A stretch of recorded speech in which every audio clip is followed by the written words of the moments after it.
याचा तर त्याला कॅटेकिझम म्हणतात. बरेचसे जे रोमन कॅथलिक लोकांनी तो शब्द घेतलेला आहे. कॅटेकिझम जो आहे शब्द ऐकल्यानंतर आपण घाबरायचं काही नाहीये त्याच्यामध्ये, कारण कॅटेकिझम जो शब्द त्याचा मूळ अर्थ म्हणजे मार्गदर्शन. आपल्या विश्वासाबद्दल, आपल्या जीवनाबद्दल बायबलचं मार्गदर्शन प्रश्न उत्तराद्वारे प्रश्न विचारायचा आणि बायबलमधून त्याचं उत्तर जे आहे ते शोधायचं. असं ते शिकण्याची एक प्रणाली आहे. तर आज संदेश मंडलिक आपल्याला पुढच्या प्रश्नामध्ये चालवतील. 13वा प्रश्न आहे. ओके, तर आपणा सर्वांना तारणाऱ्या प्रवेश ख्रिस्ताच्या नावामध्ये चला. देवाची स्तुती असो की आपल्या सगळ्यांना इथं पुन्हा एक वार एकत्रित केलं त्याच्या वचनाच्या सहभागितेमध्ये आणि त्याला सन्मान मिळो. जसं पाळक साहेबांनी अगोदरच सांगितलं की प्रश्न उत्तरांद्वारे आपण खरं तर वचनाचाच अभ्यास करत आहोत, वचनाच्या बाहेर नाहीये. तर 13व्या प्रश्नापर्यंत आलेलो आहोत. सगळ्यात जर आपण सुरुवातीपासून जर प्रश्न अभ्यासले तर आपल्याला पाहायला भेटतं की मनुष्याच्या जीवनाचा उद्देश काय आहे. मग मग देवाबद्दलचा प्रश्न आपल्याला पाहायला भेटतं की पवित्र शास्त्रामध्ये प्रगट झालेला हा देव कोण आहे. आणि मग अशा प्रकारे आपल्याला पुढे अनेक वेगवेगळे प्रश्न आपल्याला पाहायला भेटले. आणि मग त्यामध्ये हा जो भाग आहे यामध्ये खरं तर ईश्वरीय नियोजन नाही का, देवाचा पुरवठा, त्याबद्दलचा हा भाग आहे खरं तर. आणि त्यामध्ये मग देवाने कसं पुरवठ्याचं कार्य केलेलं आहे, त्याचं तसं नियंत्रण सर्व गोष्टींवर आहे. आणि मग त्या पुरवठ्याबद्दल विचार करत असताना सगळ्यात पहिली बाब त्यामध्ये येते ते म्हणजे काय, निर्मिती. आणि मग निर्मितीबद्दल आपण पाहिलं किती देवसुज्ञ आहे, की सर्व व्यवस्थित योग्य रीतीने त्याने घडवलेलं आहे आणि योग्य त्या ठिकाणी त्याने ठेवलेलं आहे. आणि आणि ते प्रत्येक गोष्ट एकमेकांसाठी पूरक अशी त्याने बनवलेली आहे. मग या सर्व गोष्टींबद्दल विचार करत असताना मग देवाने मनुष्याला निर्माण केलं. आणि देवाने मनुष्याला कोणत्या स्थितीमध्ये निर्माण केलं, जे आपण मागच्या आठवडी शिकलो की त्याच्या प्रतिरूपामध्ये त्याने मनुष्याला घडवलेलं आहे.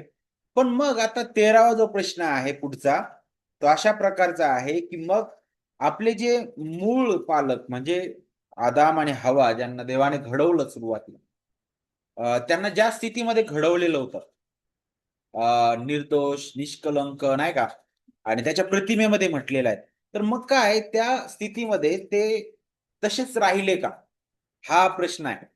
आणि मग त्याचं उत्तर फार सुंदर रीतीने इथं आपल्याला पाहायला भेटतं या कॅटेकिझम मध्ये. आणि ते उत्तर म्हणजे काय, की आपल्या पहिल्या पालकांना त्यांच्या स्वतःच्या इच्छेच्या स्वातंत्र्याच्या स्वाधीन केल्याने त्यांना ज्या स्थितीत निर्माण केले होते त्या स्थितीतून जे फळ मनाई करण्यात आलेलं होतं खाण्यासाठी, ते खाऊन त्यांनी देवाविरुद्ध पाप केलं आणि ते पतन पावले म्हटलेलं आहे.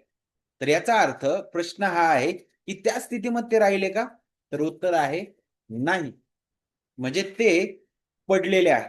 आणि आज या सायंकाळी आपण हे जे उत्तर आहे खरं तर दोन भागामध्ये विभागणार आहोत. सगळ्यात अगोदर त्यांचा जो पडण्याचा, पतन पावण्याचा जो स्रोत आहे, किंवा आपण काय म्हणू शकतो की कशा प्रकारे घडलेला आहे, तर इथं आपल्याला स्वतंत्र इच्छेबद्दल शिकायला भेटतं. आणि त्याच्याबद्दल आपण सगळ्यात अगोदर शिकणार आहोत. देवाने दिलेली जी स्वतंत्र इच्छा आहे, काय ते वाईट होतं का ज्यावेळेस देवाने त्यांना दिलेली आहे, आणि आज पण मग ती स्वतंत्र इच्छा आहे का. मग स्वतंत्र इच्छेचे प्रकार नेमकं काय आहेत पवित्र शास्त्रामध्ये, आपण थोडक्यात आपण पाहणार आहोत. तर त्यासाठी आपल्या समोर उत्पत्ती 3रा अध्याय आणि वचन 6 ते 8 असू द्या, जिथं आपल्याला पहिल्या मनुष्याचं पतन पाहायला भेटतं आणि ते कशा प्रकारे झालेलं आहे त्याबद्दल सुद्धा आपल्याला शिकायला भेटतं. मागच्या वेळी आपण पाहिलं होतं की देवाने आज्ञा केलेली होती की ह्या झाडाचे फळ तू खाऊ नको. मग याचा अर्थ त्या फळामध्ये काहीतरी होतं का, तर नाही. तिथं त्याचा उद्देश काय त्याच्या मागचा, तर आपण पाहिलं होतं की खरं तर हा प्रश्न त्या फळ खाण्याबद्दलचा नव्हता, तर हा प्रश्न त्या महान देवाच्या आज्ञा पालनाबद्दलचा होता. आणि खरं तर हे एक उपासनेबद्दल सुद्धा होता की तो सर्वोच्च राजा आहे आणि त्याने एक कनिष्ठ अगदी छोटा राजा म्हणून आदामाला नेमलेलं होतं आणि त्याची अपेक्षा होती की त्याने सत्ता चालवावी, पण ती कशा प्रकारे? मग त्याची सगळ्यात पहिली पारख तिथंच होते की तू त्याचं फळ खाऊ नकोस, बरोबर की नाही? मग तिथंच आपल्याला पाहायला भेटतं की त्याच्या अधीन राहून त्याने हे करायचं होतं. पण त्याच्या उलट आपल्याला तिथं घडलेलं दिसतं की जिथं सर्पाने भुरळ घातलेली आहे हवेला, आणि मग त्या हवेने फळ खाल्लं आणि आदामाला पण दिलं, त्याने पण ते खाल्लं आणि मग त्यामुळं आपल्याला पाहायला भेटतं की ते पतन पावलेले आहे. ओके. तर आता ज्यावेळेस आपण या उत्तराकडे येतो, तर काय सांगितलेलं आहे की आपल्या पहिल्या पालकांना त्यांच्या स्वतःच्या इच्छेच्या स्वातंत्र्याच्या स्वाधीन केल्याने, ते पूर्णपणे त्याच्या स्वाधीन केलेले म्हटलेलं आहे, बरोबर? तर आदाम आणि हवेला देवाने असे एका यंत्रमानवासारखं बनवलं नव्हतं, नाही का? की मी जे म्हणल तेच तुम्हाला सगळ्या गोष्टी ज्या त्या करायला पाहिजे. देवाची इच्छा होती की त्यांच्या हृदयातून ह्या गोष्टी व्हायला पाहिजे, स्वइच्छेने ह्या गोष्टी घडायला पाहिजे. आणि म्हणून देवाने त्यांना बुद्धी दिलेली आहे, त्यांना इच्छा सामर्थ्य दिलेलं आपल्याला पाहायला भेटतं. त्यांना निवडीचं सामर्थ्य देवाने दिलेलं होतं. आणि म्हणूनच जे थॉमस विन्सन आहेत ते अशा प्रकारे म्हणतात की स्वतंत्र इच्छा म्हणजे काय बरं? मनुष्याच्या इच्छेमध्ये स्वतःच्या निवडीने स्वीकारणं किंवा नाकारणं, किंवा काही करणं किंवा न करणं याचं स्वातंत्र्य. म्हणजे काय बरं? स्वतंत्र इच्छा म्हणजे काय? की आम्ही काय स्वीकारायचं किंवा काय नाकारायचं, किंवा आम्ही काय करायला पाहिजे आणि काय करायला नको, याचं स्वातंत्र्य आपण थोडक्यात जर समजून घेतलं तर. आणि ज्यावेळेस आपण आदाम आणि हवेच्या बाबतीत विचार करतो, नाही का, की त्यांना देवाने दिलेली आहे स्वतंत्र इच्छा, तर आपल्याला पाहायला भेटतं की काय बरं, आदाम जो आहे त्याची जी त्याला त्याला त्याच्यामध्ये जी इच्छा होती त्यावर पापाचा प्रभाव होता का? काय वाटतं? जोपर्यंत कारण तो देवासोबतची सहभागिता आहे त्याची, आणि सर्व काही बोलत आहे. काय त्यामध्ये पापाचा प्रभाव होता का त्याच्या इच्छेमध्ये? पत्ना अगोदर पतना अगोदर. मी आता होता. पत्ना अगोदर मानवी अंतकरणात तेच होतं आणि नंतर येते. हम्म. तर म्हणजे जर आपण त्याची जर क्ष- त्या त्याची जर क्षमता त्याच्याबद्दल जर आपण विचार केला, तर आपल्याला पाहायला भेटतं की त्याच्यावर हा पापाचा प्रभाव तोपर्यंत नव्हता.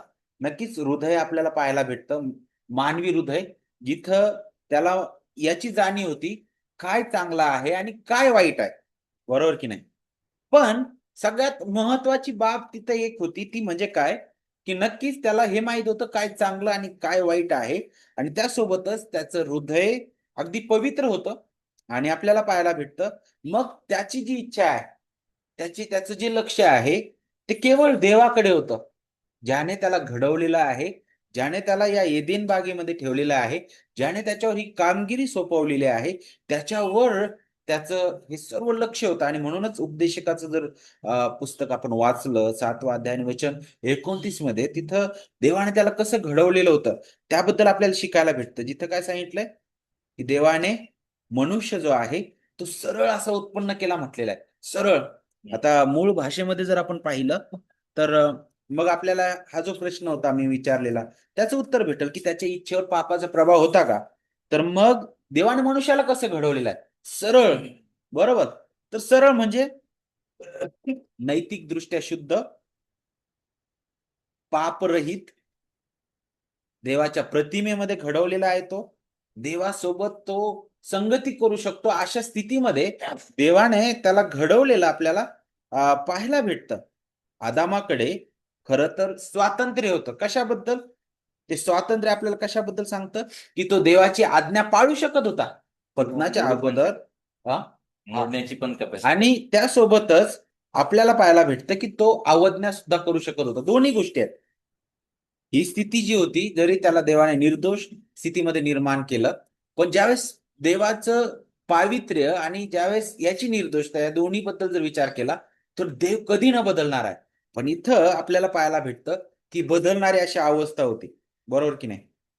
आदाम उभा राहू शकत होता आणि तो पडूही शकत होता. त्याची ही अवस्था आहे.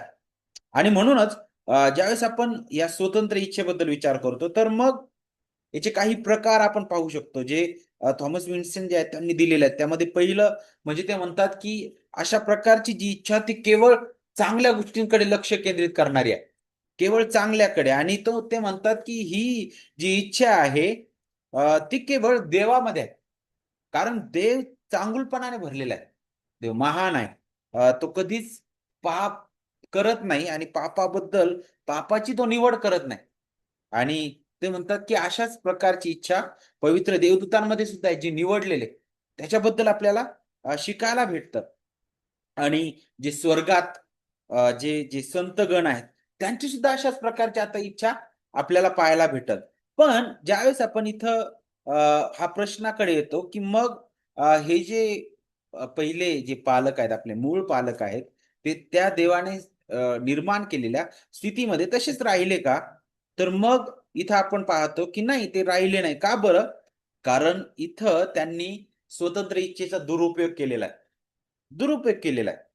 इथं समस्या त्यांच्या त्या इच्छाशक्तीमध्ये नव्हती जर आपण पाहिलं तर. त्याची समस्या काय होती बरं? त्यांची जी इच्छा आहे, त्या इच्छेचा चुकीचा वापर करणं. आपल्याला माहीत आहे, की सैतान त्या ठिकाणी आला. सर्पाच्या द्वारे आपल्याला तिथं पाहायला भेटतं आणि त्याने सगळ्यात अगोदर देवाच्या वचनावर तिथं हल्ला केला नाही का? खरंच देवाने असं म्हटलंय का? आणि आणि नेहमी पतनाची सुरुवातच त्याचं मूळच इथून होतं, जिथं मग आपल्या हृदयात एक विशिष्ट इच्छा जागृत होते.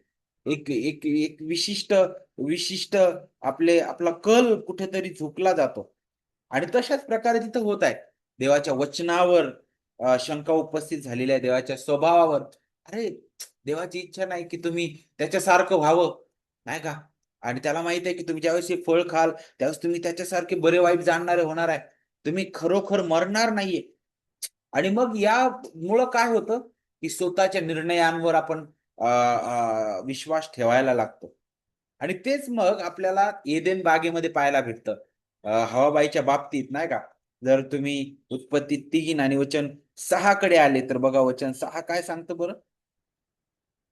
कोणीतरी वाचावं? हं. हं. त्या झाडाचे फळ खाण्यात चांगले, दिसण्यात मनोहर आणि शहाणपणाच्या प्राप्तीची इष्ट आहे असे त्या स्त्रीला दिसून आले. हं. तेव्हा तिने त्याचे फळ काढून खाल्ले व आपल्या बरोबर आपल्या पतीसहित ते दिले. आता ह्या तिन्ही जर गोष्टी तुम्ही जर पाहिल्या आपण बारकाईने, तिने ज्यावेळेस त्या फळाकडे पाहिलं म्हटलेलं आहे, ते खाण्यास चांगले, दिसायला मनोहर म्हटलेलं आहे आणि शहाणे करायला ते इष्ट म्हटलेलं आहे. बरोबर की नाही? आता ह्या तिन्ही गोष्टी आपल्याला पाहायला भेटतात, की त्यांचा जो कल आहे, त्यांचा जो दृष्टिकोन आहे आणि त्यांचं जे लक्ष आहे ते वेधून घेणारे ठरलेले आहे. हवाबाईच्या पण. आहे ना? आणि तेच इथं आपल्याला पाहायला भेटतं. हेच आपण जर दुसऱ्या अर्थाने पाहिलं, पहिली योहानमध्ये 2:16 मध्ये योहान तेच सांगतो, की पहा या जगामध्ये काय आहे? शरीराची वासना, डोळ्यांची वासना आहे आणि संसाराविषयीची हुशारकी ही आहे. आणि तेच आपल्याला हवाबाईच्या त्या कृतीतून, त्या विचारातून पाहायला भेटते. कारण तिथून सुरुवात कुठून आहे? अगदी त्या हृदयापासून आपल्याला ते पाहायला भेटतं. हृदयापासून. आणि म्हणूनच जर आपण या पतन पावण्याची जर खरा स्रोत आणि त्याची जर खरी सुरुवात पाहिली, तर आपल्या त्या हृदयापासून पाहायला भेटतं. त्या त्या इच्छेमध्ये आपल्याला पाहायला भेटतं. मग हवाबाईने काय केलं? ते घेतलं, ते खाल्लं आणि आदामाला पण दिलेलं आहे. आणि त्याचा परिणाम काय झालेला आहे मग? त्यांची डोळे उघडले ना. त्यांना अगोदर ते नग्न आहे, त्याचा संकोच वाटत नव्हता. पण आता आता त्यांना फार कठीण ते जायला लागलेलं आहे. त्यांना लज्जा, लाज वाटायला लागलेली आहे. ते देवापासून पळायला लागले. आणि आणि आणि देवाकडे जाण्याऐवजी ते स्वतःचा मार्ग धरायला लागलेले आहे.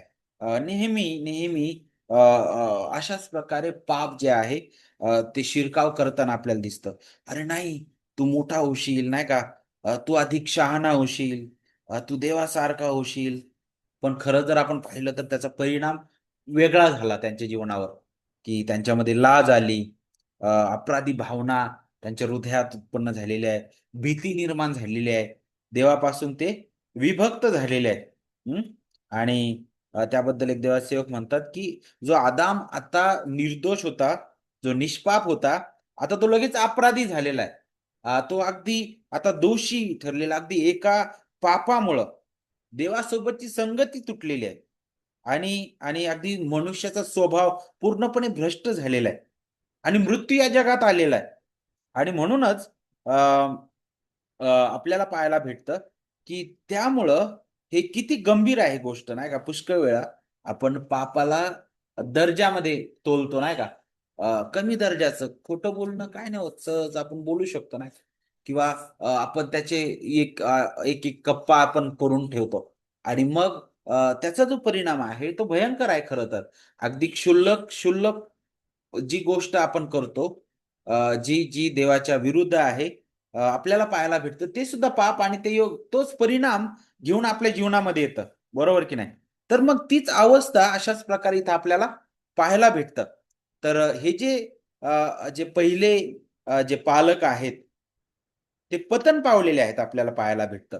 आणि त्यांच्यामुळं रोमकरास पत्रामध्ये सांगितलेलं आहे, की आदामाने केलेल्या आज्ञाभंगामुळं सर्व मानवजात जे आहे आता पापी झालेले आहे आणि सर्व मानवजातीमध्ये मरण पसरलेलं आहे आणि सर्व लोक आता चांगुलपणापेक्षा वाईटाकडे फार त्यांचा कल आहे. म्हणूनच पाऊल रोमखरास पत्रामध्ये पहिल्या अध्यायामध्येच बोलत असताना त्यांच्या हृदयाची खरी अवस्था तो दाखवितो.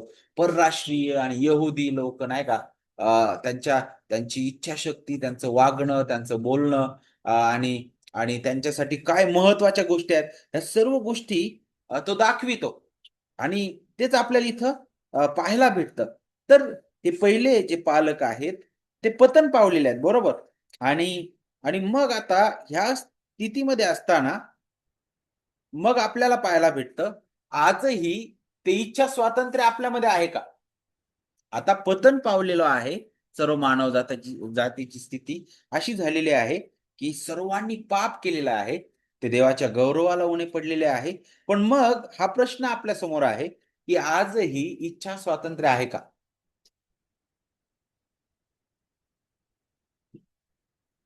इच्छा स्वातंत्र्य आहे आपल्याला काय पाहिजे ते निवडण्यासाठी. पण आपल्याला देवाची इच्छा निवडण्याचा जो काय आपला गुणधर्म होता किंवा काय ते आपण गमवता. हा, बरोबर. अगदी बरोबर. ती क्षमता आपण गमावून बसलेलो आहे. बरोबर. रोज आपण कोणचं पेहराव घालायचा हा, स्वतंत्र इच्छेने ठरवतो. बरोबर. कोणचं कॉलेज चूज करायचं. बरोबर. तिथं नाही का आपण असं वाऱ्याकडं कान देत नाही, की काहीतरी हम्म. कोणतरी आपल्याला सुचवल, आपण जे आवडतं ते निवडतो. पण बरोबर. देवा संदर्भात हम्म. आता ते आपली क्षमता आपण गमावलो. हम्म. पापी स्वभाव आपल्याला आवडतो आणि पापाकडे कल असल्यामुळं. म्हणजे पत्ना अगोदर जी स्वतंत्र इच्छेबद्दल आपण विचार करतो, तर तिथं आपल्याला चांगलं करण्याची आणि वाईटही करण्याची क्षमता आपल्याला तिथं पाहायला भेटते. पण आता इथं मानव ती क्षमताच गमावून बसलेला आहे. आजही इच्छा स्वातंत्र्य आहे, पण आता ही इच्छा स्वातंत्र्य जे आहे खरं तर पतनानंतर गुलाम झालेला आहे जणू काही. ते एका बंधनामध्ये गेलेलं आहे. आणि आता मनुष्य जो आहे आता एका एका स्वभावाने बांधला गेलेला आहे, पापी स्वभावाने बांधला गेलेला आहे. आणि नक्कीच नैसर्गिक अर्थाने जर आपण पाहिलं तर कुठं जायचं, काय करायचं, काय आपण आपल्या दैनंदिन जीवनासाठी आपल्या वेगवेगळ्या गोष्टींसाठी आपण निवडू शकतो, निवड करू शकतो. त्या बाबतीत इथं बोललेलं नाही. पण धार्मिक, आध्यात्मिक अर्थाने जसं पाळक साहेबांनी सांगितलं, की पतित मनुष्य जो आहे आता त्याची अवस्था कशी आहे बरं? रोम 3:11 आपण वाचूया. त्याची अवस्था कशी झालेली आहे? 10 पासून पुढे शास्त्रात असे लिहिलेले आहे, की नीतिमान कोणही नाही, एक देखील नाही, समंजस कोणी नाही, देवाचा शोध झटून करणारा कोणही नाही, सर्व बहकले आहेत, ते सारे निरुपयोगी झालेले आहेत, सत्कर्म करणारा असा कोणी नाही, एकही नाही. पाहिलं काय झालेलं आहे? पतित अवस्था जी आहे, पतनानंतर आता नक्कीच स्वतंत्र इच्छा आजही आहे, पण आता ही स्वतंत्र इच्छा पापी स्वभावाने बांधली गेलेली आहे. आता इथं पतित मनुष्य जो आहे तो आता देवापेक्षा त्याची स्वतःची इच्छा पूर्ण करायला धावतो, नाही का? देवाचा शोध करणारा कोणी नाही, समंजस कोणी नाहीये, जो आपापल्या मार्गाने चालणारा आहे. आणि आणि एवढंच नाही तर पहिले करीन 2:14 मध्ये जर आपण पाहिलं तर जो जो नैसर्गिक स्वभावाचा, नाही का, त्याला काय म्हटलेलं आहे? नैसर्गिक स्वाभाविक ना, मनुष्य तो देवाच्या गोष्टी तो स्वीकारत नाही म्हटलेला आहे आणि तो जाणत नाही म्हटलेला आहे. तर ही खरी अवस्था आहे. मार्टिन लुथर म्हणतात की आता मनुष्याची जी इच्छा आहे ती खरं तर नष्ट झालेली नाही, परंतु ती पापाच्या गुलामगिरीत गेलेली आहे. आणि म्हणूनच मनुष्य आता स्वतःहून ख्रिस्ताकडे येऊ शकत नाही, तो ख्रिस्ताकडे जाऊ शकत नाही, त्याच्यामध्ये ती इच्छाच नाहीये. का बरं जग इतकं दुष्टतेमध्ये वागतं? का बरं वाईट गोष्टीमध्ये जगामध्ये आनंद आहे? एकमेकांवर आरोप करणं, एकमेकांना मारणं, भ्रष्टाचार करणं आणि वेगवेगळ्या प्रकारे पापामध्ये जीवन जगणं, याच्यामध्ये कोणत्याही प्रकारचा संकोच कोणालाच वाटत नाही. का बरं? कारण ही भ्रष्ट अवस्था आहे मनुष्याची, ही अवस्था आहे. मग अजून एक वचन आहे रोम 8:7 आणि 8 मध्ये, कारण देह स्वभावाचे चिंतन हे देवाबरोबर वैर आहे, ते देवाच्या नियमशास्त्राच्या अधीन नाही आणि त्याला तसे होता येत नाही. जे देहाच्या अधीन आहेत त्यांना देवाला प्रसन्न करता येत नाही, म्हणजे क्षमता गमावलेली आहे. क्षमता गमावली, राईट, बरोबर. आणि म्हणजे दुसरं वचन जे आपण वाचलं तिथं सत्कर्म जे आहेत आपल्याला भरपूर लोक करताना दिसतात, भरपूर NGO आहेत, पण पाऊल ह्या आपल्या भौतिक ह्याच्याबद्दल बोलत नाही, तर देवाच्या कोर्टमध्ये ते सादर करण्यायोग्य आपल्याकडे सत्कर्म नाही, आपल्याकडे इच्छा नाही, आपल्याकडं नाही का आपण त्या हिशोबाने शोध करत नाही. जसं एकदम खऱ्या हृदयाने आणि खरं देवाला मान्य असेल की आणि त्या हिशोबाने देव आपल्याला स्वर्गात घेईल, अशा दर्जेचे नाही आहेत आता कुणाकडे, कारण आपलं पतन झालेलं आहे आदामावर. तर म्हणजे ही खरं भ्रष्ट हृदयाची अवस्था आहे, नाही का? भ्रष्ट हृदयाची अवस्था आहे. आणि जर आपण इर्मयाच्या पण पुस्तकामध्ये पाहिलं तर हृदयाची अवस्था कशी आहे? ते असाध्य रोगाने ग्रस्त आहे, त्याचा भेद कुणालाच कळणार नाही. अगदी उत्पत्तीमध्ये सुद्धा देव स्वतः म्हणतो की त्यांच्या मनातील विचार तर एकसारखे वाईट आहेत, बरोबर की नाही? आणि ही खरी अवस्था आहे. मग यातून जर सुटायचं आहे तर एकतर हे जे हृदय आहे ते बदलणं गरजेचं आहे. आणि हे हृदय आपल्या स्वतःच्या बळाने कधीच होणार नाही. कारण पवित्र शास्त्र हे सांगतं की मनुष्य जो आहे तो आपल्या अपराध आणि पातकांमध्ये मृत असा आहे. आणि मेलेला मनुष्य स्वतःहून काहीच करू शकत नाही. काही करू शकतो का? नाही. तुम्ही त्याच्यासमोर किती आवाज करा, काही करा, तो कधीच नाही काही करू शकत. जर उदाहरण जर आपण पाहिलं तर लाजराबद्दल आपल्याला पाहायला भेटतं की तो मेलेला होता, 4 दिवस झालेले आहेत. तो स्वतःहून उठून येऊ शकला का? नाही. तर उलट तो कुजलेला आहे, तो सडलेला आहे, त्याचा वास येत होता. पण ख्रिस्त म्हटलं की लाजरा तू बाहेर ये, आणि तो उठून येतो. तशाच प्रकारे आपल्याला आपल्या जीवनाचं कार्य पाहायला भेटतं. आपल्या जीवनामध्ये देवाचं अद्भुत कार्य आपल्याला पाहायला भेटतं. एस्केलाच्या पुस्तकामध्ये देव त्याचंच अभिवचन देतो की मी तुम्हाला नवीन हृदय देईन म्हटलेलं आहे. कारण ही समस्या हृदयाबद्दल आहे. तर हृदयावरच योग्य तो उपाय झाला पाहिजे, बरोबर की नाही? म्हणून हे हृदय कोण बदलणार आहे? केवळ देव आहे, केवळ देव आहे. आणि ज्यावेळेस आपण इच्छेबद्दल विचार करतो तर आता पतनापूर्वी आपण पाहिलं की चांगलं आणि वाईट करण्याची दोन्ही क्षमता त्यांच्यामध्ये होती. पण आता ती क्षमता ते गमावून बसलेल्या पतनानंतर आपल्याला पाहायला भेटतं आता वाईटाकडे जास्त कल आहे मनुष्याचा. पण आता ख्रिस्तामध्ये आपल्याला हे अद्भुत तारण मिळालेलं आहे देवाच्या कृपेने. ख्रिस्त आपल्यासाठी आला, तो आपल्यासाठी जगलेला आहे, त्याने आपल्यासाठी ते वधस्तंभावरील मरण सोसलेलं आहे. आणि ते अद्भुत जे आज्ञापालन आहे जे आपण कधीच करू शकत नव्हतो. आम्हाला बिलकुल इच्छा नव्हती देवाकडे जाण्याची, पण आपल्या बदली कोणीतरी आपल्यासाठी गेलेला आहे देवाजवळ आणि आपली जागा घेऊन तो गेलेला आहे देवाजवळ. ही किती अद्भुत गोष्ट आहे. कारण त्याचं हृदय इतकं शुद्ध आणि पवित्र होतं की त्याचं देवाजवळ आपली जागा घेऊन जाणं हे सगळ्यात आपल्यासाठी लाभदायक ठरलेलं आहे. म्हणूनच जर स्तोत्र 24 जर आपण वाचलं तर तिथे एक सुंदर उदाहरण आपल्याला पाहायला भेटतं. स्तोत्रकर्ता जो आहे तो म्हणतो की ही सर्व पृथ्वी आणि सर्व काही परमेश्वराचं आहे. आणि मग तो पुढे 2 प्रश्न विचारतो. ते प्रश्न काय बरं? की हा देव सर्वोच्च आहे, अति उंच ठिकाणी विराजमान आहे. मग ह्या देवासमोर कोण उभा राहील? कोण त्या डोंगरावर चढेल म्हटलेलं आहे. तर मग त्याचं उत्तर येतं कोणीच नाही. कारण तिथं जी पात्रता दिली ना, जर बारकाईने तुम्ही आणि मी ती पडताळणी केली स्वतःची, जिथं सांगितलंय की ज्याचे हात शुद्ध, ज्याचं ज्याचं मन शुद्ध म्हटलेलं आहे, जो आपल्या कपटाने शपथ वाहत नाही. मग असं कुणीच नाही की ज्याच्या हाताचा उपयोग त्याने कधीच वाईटासाठी केलेला नाही. असं कोणीच नाही की पहा त्याच्या मनामध्ये द्वेष कधी आला नाही. असं कोणीच नाही की कधी त्यांच्या मनामध्ये कपट आलं नसेल. कधीतरी आलेलंच असणार आहे. मग ही अवस्था आहे. मग अशा वेळी आपल्या जागेवर कोणीतरी असा पाहिजे की जो शुद्ध हृदय आहे, ज्याचे हात स्वच्छ आहेत, ज्याच्या ठायी कधीच कपट नव्हतं, जो निर्दोष आणि निष्कलंक असा आहे. आणि तो कोण आहे बरं? प्रभू येशू ख्रिस्त आहे. त्याने आपल्या बदली हे कार्य पूर्ण केलेलं आहे. आणि त्याचं अद्भुत कार्य, त्याचं लागूकरण देवाचा आत्मा आपल्या हृदयात करतो. पण हे कसं करतो? त्यासाठी सगळ्यात पहिलं तो आपल्याला नवीन जन्म देतो. आत्मिक रीतीनं तो आपल्याला जिवंत करतो. आणि त्याच्या महान सुवार्तेने तो आपल्याला पापाबद्दल, नीतिमत्वाबद्दल आणि न्याय-निवाड्याबद्दल काय करतो तो? खात्री करून देतो आपल्याला. आणि त्यामुळं आपल्याला आपली खरी दयनीय अवस्था समजते, की मी किती पापी आहे. मी देवासमोर उभं राहू शकत नाही. माझी कृत्य कधीच देवाला आनंद देऊ शकणार नाहीये. बरोबर की नाही? आणि म्हणून मला त्या महान नीतिमत्वाची गरज आहे. जे नीतिमत्व केवळ बाहेरून आहे. ते केवळ ख्रिस्ताचं आहे. तेच मला वाचवू शकतं. देवासमोर मला उभं राहू शकतं. मला ठेवू शकतं उभं. तर मग हे कार्य देवाचा आत्मा आपल्या हृदयात करतो. बरोबर की नाही? आणि मग आता एक तारलेला व्यक्ती आहे. आणि मग आता तारलेल्या व्यक्तीच्या बाबतीत जर आपण स्वतंत्र इच्छेबद्दल विचार केला, तर मग आता हे कसं होतं? आता एक तारलेला व्यक्ती आहे. अजूनही जर आपण पाहिलं, तर मग आपल्या बाबतीत जे आपण तारलेलो देवाच्या कृपेने, मग ह्या स्वतंत्र इच्छेचं लागूकरण आपण कसं करू शकतो? आपल्याला नवं हृदय दिलेलं आहे. राईट. तर आपण सबब देऊ शकत नाही.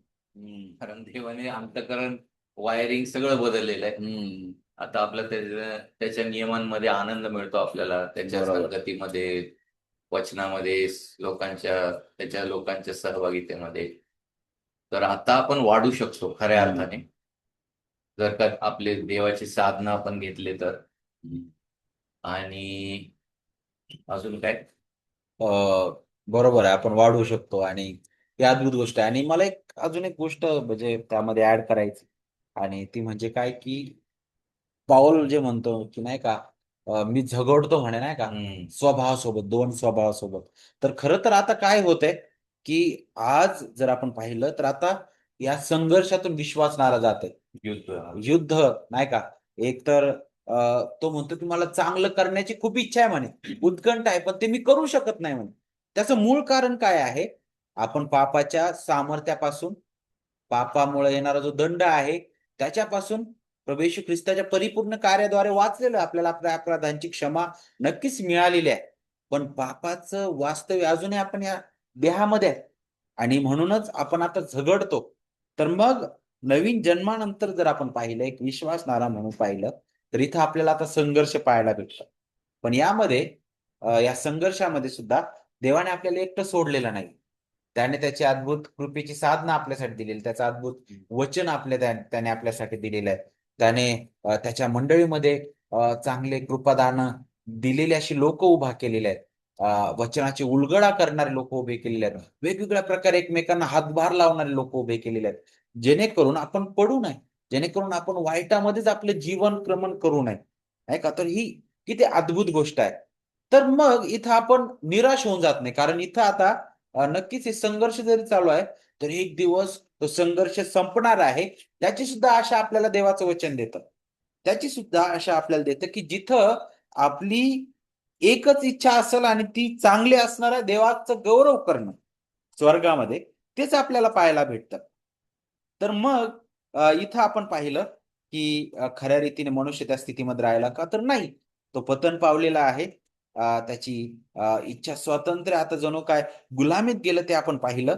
आणि आणि पण तरी पण देव किती दयावान आहे. ख्रिस्तामध्ये त्याने आपल्यावर कृपा केलेली आहे. पण आता सुद्धा त्या संघर्षातून आपण जातो. पण या सर्व गोष्टी ह्या सर्व गोष्टींबद्दल विचार करत असताना एक विश्वासणारा म्हणून आपण जीवन जगत असताना देव जो आहे तो जेव्हा म्हणतो त्याने निर्माण केलं की सर्व चांगलं आहे, तर तो नक्कीच आपल्याला पाहायला भेटतो की त्या पूर्णतेकडे आपल्याला घेऊन जातो पुन्हा. जरी मनुष्याच्या पतनामुळे ह्या सर्व गोष्टींमध्ये बिघाड घडून आलेला आहे, सर्व मानवजात जे आहे पापी झालेली आहे, त्याचा परिणाम या सृष्टीवर पण आलेला आहे. पण देवाने अद्भुत रीतीनं त्याची पुनर्स्थापनेची अद्भुत योजना त्याने प्रगट केली. त्याची खूप सुंदर सावली त्याने जुन्या करारामध्ये दिली. त्याचं अभिवचन दिलं, स्त्रीचं संतान, आणि वारंवार त्याने त्याची झलक दिली. आणि मग नवीन करारामध्ये सांगितलं की तो आला, त्याने सर्व ते कार्य पूर्ण केलेलं आहे. दुसरा आदाम म्हणून आता ख्रिस्ताला बायबल प्रदर्शित करत आहे, कारण पहिला आदाम पडलेला आहे, तो पतन पावलेला आहे. परंतु दुसरा आदाम जो आहे ख्रिस्त, आपल्याला पाहायला भेटतं की त्याने सर्व काही पूर्ण केलेलं आहे. पहिला आदाम त्या बागेमध्ये अपयशी झालेला आहे, परंतु दुसरा आदाम त्या अरण्यामध्ये पारखला गेला, तिथं तो विजयी झाला. आणि तो अशा बागेमध्ये गेला जिथं यातनेने भरलेला आहे. आणि ती बाग जिथं त्याच्या रक्ताची त्याचे जे थेंब आहेत ते जणू काय रक्तासारखे आपल्याला पडताना दिसले तिथं, नाही का. त्याने अगदी त्या क्रूसापर्यंत ते आज्ञापालन पूर्ण केलेलं आहे. जिथं पहिला आदाम पडला तिथंच हा शेवटचा आदाम त्याच्या जीवनाद्वारे, त्याच्या मृत्यूद्वारे त्याने सर्व गोष्टींमध्ये काय केलेला आहे, विजय मिळवलेला आहे. तर एकीकडे फार भयानक अवस्था पण आपल्याला पाहायला भेटते, पण तरी सुद्धा देवाची महान दया सुद्धा आपण इथं पाहतो. तर मग शेवटी आपण येत असताना या प्रश्नाच्या, मग आपण आता काय करायला पाहिजे? आपण आता या सर्व गोष्टींबद्दल शिकल्यानंतर पुढे आपल्या जीवनासाठी हे कसं लागू होतं, किंवा आपल्याला हे कसं आपल्या जीवनावर प्रभाव पाडते हे सत्य, की आपण त्या स्थितीमध्ये देवाने आपल्याला ठेवलेलं नाही. आपल्याला नवीन हृदय दिलेलं आहे. हे आपल्या हृदयावर कसा प्रभाव पाडतं? काय वाटतं? येशूने जे पूर्ण कार्य केलेले त्याबद्दल आपल्याला कृतज्ञता वाटते. आणि बरोबर. स्तुतीचं अर्पण आणि नम्र, कारण त्या बागेमध्ये तो म्हटला, माझी इच्छा नको पण पित्या तुझी इच्छा. आणि आपण जे स्वैराचाराने आणि स्वतःच्या इच्छेने भरले होतं, आपल्या पाप्यांसाठी त्यांनी ते केलं. बरोबर. आणि त्याच्या आज्ञांकित होण्याने आपल्याला तारण मिळालं. अगदी बरोबर. म्हणजे खरं तर आपल्याला हे सत्य नम्र करताय ना, की किती तो महान देव आपल्यासाठी किती नम्र झालेला आहे. ते आपल्याला त्याबद्दल शिकवितं. दुसरं सत्य आपल्याला हे काय शिकवितं? पापाला हलक्यात घेऊ नका, नाही का? कधीही लहान समजू नका कोणतंही पाप. पहा, त्यांचं एक कृती पाहायला भेटते, फळ खाणं. ते अगदी लहान दिसतं, अरे काय ते फळ खातात, पण त्याचा परिणाम आपण पाहतो, मृत्यू आलेला आहे, शाप आणि दुःख आपल्याला पाहायला भेटतं. नक्कीच ख्रिस्तामध्ये आपण तारल्या गेलेलो आहोत. आज जेव्हा विश्वासणारा पडतो, तेव्हा नक्कीच त्याला पापाचे जे परिणाम आहेत अ, त्याला सामोरं जावं लागतं. पण त्यामुळे तो तारण गमावत नाही, हे पण सत्य बायबल आपल्याला शिकवितं. पुढे दुसरं सत्य काय बरं यातून आपल्याला शिकायला भेटतं? स्वतःच्या हृदयावर, नाही का, विश्वास ठेवू नका. कारण यिर्मया 17:9 सांगतं, की आपलं हृदय हे कपटी आहे. तर मग आपण काय करू शकतो या स्थितीमध्ये? तर देवाच्या वचनाला घट्ट धरून राहा.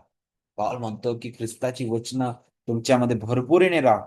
कारण सैतान सगळ्यात अगोदर वचनावर हल्ला करतो. कारण त्याला माहिती आहे, इथं जर हल्ला केला ना, तर हेच कमजोर करणार आहे आत्मिक रीतीनं लोकांना. आणि मग लोकांना हेच दोषी भावनेमध्ये घेऊन जाणार आहे.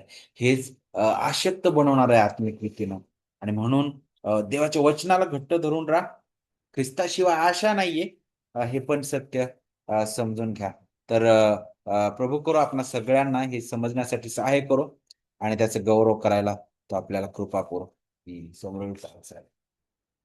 थोडं बरेचसे सेवेमधले आहेत लोक आपल्यामध्ये, तर सेवेबद्दलच काय लागू करून इथं होतं, जर का आपल्या समोरचा व्यक्ती स्वइच्छा गमावून बसलेला आहे आणि तो कधीच स्वतःच्या सामर्थ्याने ख्रिस्ताला निवडू शकत नाही, तो नेहमी जग हेच निवडणार.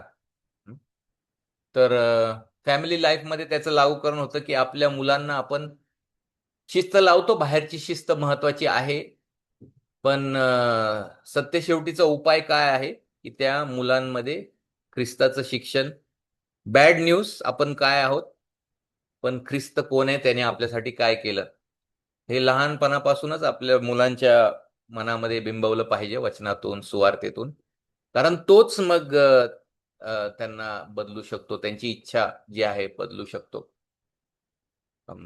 तर इतिहासामध्ये 3 व्यक्ती होऊन गेले. एक म्हणजे पेलेजियस, बऱ्याचशा वर्षापूर्वी.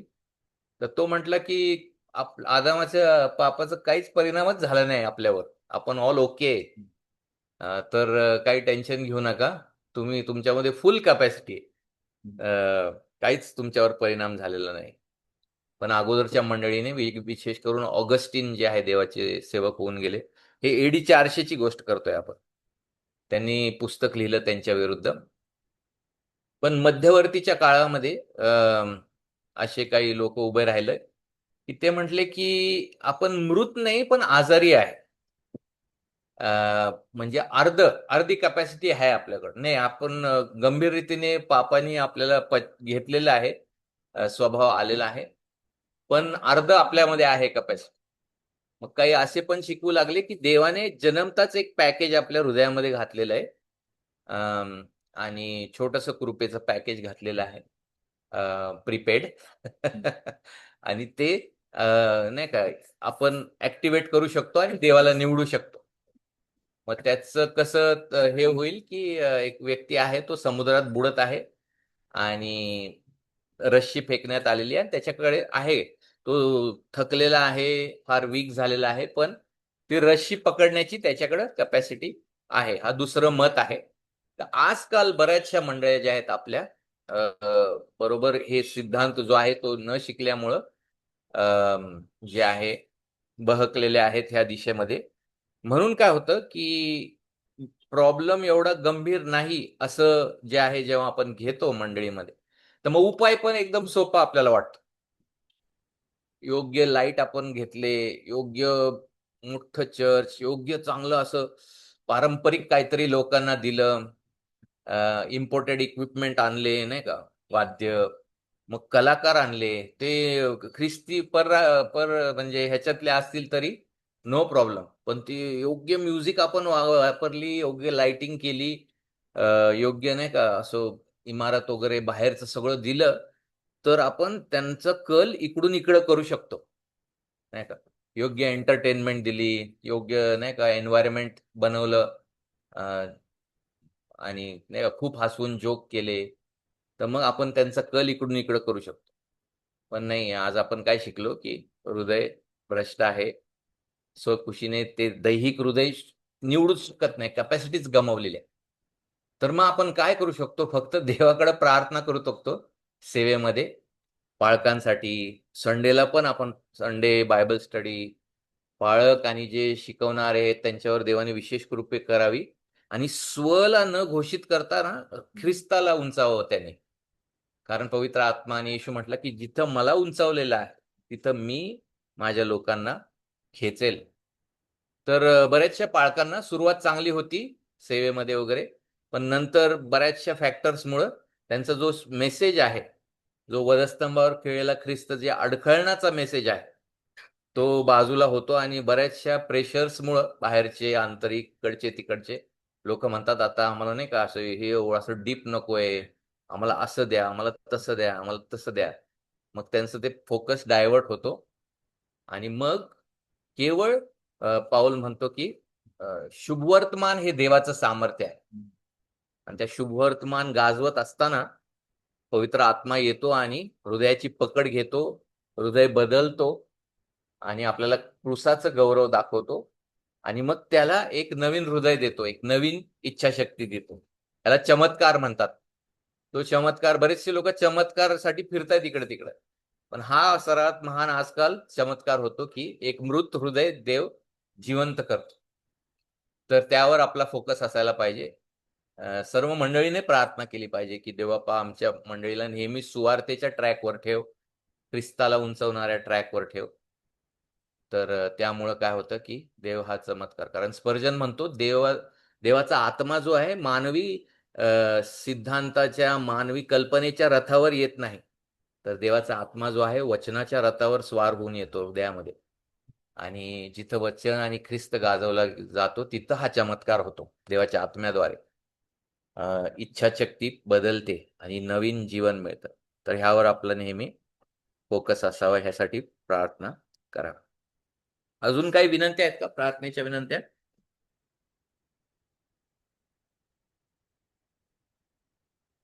एमोस दादा प्रयास करत आहे ना इकडं पुण्याचं, ते व्हावं म्हणून प्रार्थना करूया आपण. आणि अजून काय? अमर बिरांजे खूप ऍक्सिडेंट झालाय, होय. ऑपरेशन झालं, करायला लागलं. आणि येणारा आपला नगरचा सेमिनार पण देवाने आशीर्वादित करावं, त्यासाठी प्रार्थना करूया. माझ्यासाठी प्रार्थना करा. शनिवार रविवार हा. व्यवस्थित व्हावं. हॅलो. येस. हा, आईसाठी प्रार्थना करा. पॅरालिसचं ट्रीटमेंट चालू आहे. देवानं सामर्थ्य पुरवावं. ओके ओके ठीक आहे. हो. पण प्रार्थना करूया. हे आमच्या महान देवा, आम्ही तुझ्या नावाला धन्यवाद देतो. पुन्हा एकदा तू आम्हाला आमची परिस्थिती जी आहे ती आठवण करून दिलीस, पण तो उपाय, महान उपाय जो ख्रिस्ताने आमच्यासाठी घडवला, आणि त्याच्या आज्ञापालनाद्वारे आमचं क्षमा होते आणि आम्हाला नवं स्वभाव मिळतो, आणि नवा मनुष्य जो बायबल आपल्याला आम्हाला शिकवतो, नवीन जीवन जे ख्रिस्तामध्ये मिळतं, त्याबद्दल आम्ही तुझ्या नावाला धन्यवाद देतो. जो पवित्र आत्मा हा महान चमत्कार हृदयामध्ये घडवतो सुवार्तेबद्दल, त्याबद्दल आम्ही तुझ्या नावाला धन्यवाद देतो. देवाप्पा, प्रार्थना करतो की नेहमी आमच्या मंडळीचा फोकस कोणा मनुष्याचं बुद्धी सामर्थ्याने कुणाचा बदल करावा असा नसावा, तर सुवार्तेच्या सामर्थ्याने वधस्तंभावर केलेला ख्रिस्त घोषित करण्याच्या द्वारे अनेक लोकांना तुझ्याकडे तू घेऊन ये. आम्ही प्रार्थना करतो की जे ऐकणारे आहेत सर्वांवर तुझा आशीर्वाद पाठव देवाप्पा. योहान कांबळे जे दादा आहेत 2 दिवसासाठी जाणार आहेत, त्यांचा प्रवास तू आशीर्वादित कर, त्यांचा उपयोग तू तिकडं कर आणि पुन्हा घेऊन ये. जे बिरांजे दादा आहेत त्यांच्यासाठी पण प्रार्थना करतो की जे ऑपरेशन झालेलं आहे, जी ट्रीटमेंट आहे ती आशीर्वादित कर. आमचे जे वसंत पडवल दादा आहेत त्यांच्या आईसाठी पण प्रार्थना करतो देवाप्पा, तुझी दया आणि कृपा कर आणि पूर्ण सर्व औषधं आशीर्वादित करून देवाप्पा त्यांना पूर्ण स्वास्थ्य दे. आम्ही प्रार्थना करतो की जो सेमिनार नगरमध्ये आहे त्याच्यावर पण तुझा आशीर्वाद पाठव, आणि देवाप्पा सर्व नियोजन आणि सर्व काही योग्य रीतीने होऊ दे देवाप्पा. आमच्या संगती तू राहा आणि अद्भुत रीतीने तिथं तुझ्या सुवार्तेचं कार्य तू कर. आम्ही प्रार्थना करतो एमोससाठी पण की त्याच्या देवाप्पा तुझ्या इच्छेनुसार इकडं पुण्यात येणं होऊ दे, जेणेकरून पूर्ण फॅमिली जी आहे तुझ्यामध्ये वाढेल आणि तुझी सेवा ह्या ठिकाणी करेल देवाप्पा. ह्या ठिकाणासाठी पुन्हा एकदा प्रार्थना करतो. आमचे जे दादा, त्यांची फॅमिली आज आलेली आहे, त्यांच्यासाठी पण प्रार्थना करतो देवाप्पा की तुझ्या आध्यात्मिक आशीर्वादांचा वर्षाव तू या दोन्ही फॅमिलीजवर कर देवाप्पा. अद्भुत रीतीने त्यांना तू घडव आणि बाकीच्या सगळ्या ज्या अडीनडी आहेत त्यामध्ये तू देखील कृपा पुरव आणि एक अद्भुत आशीर्वाद ह्या परिसरासाठी कर. ही लहानशी विनंती येशू ख्रिस्त त्याच्या गोड जिवंत नावात मागतो म्हणतो आहे. आमेन.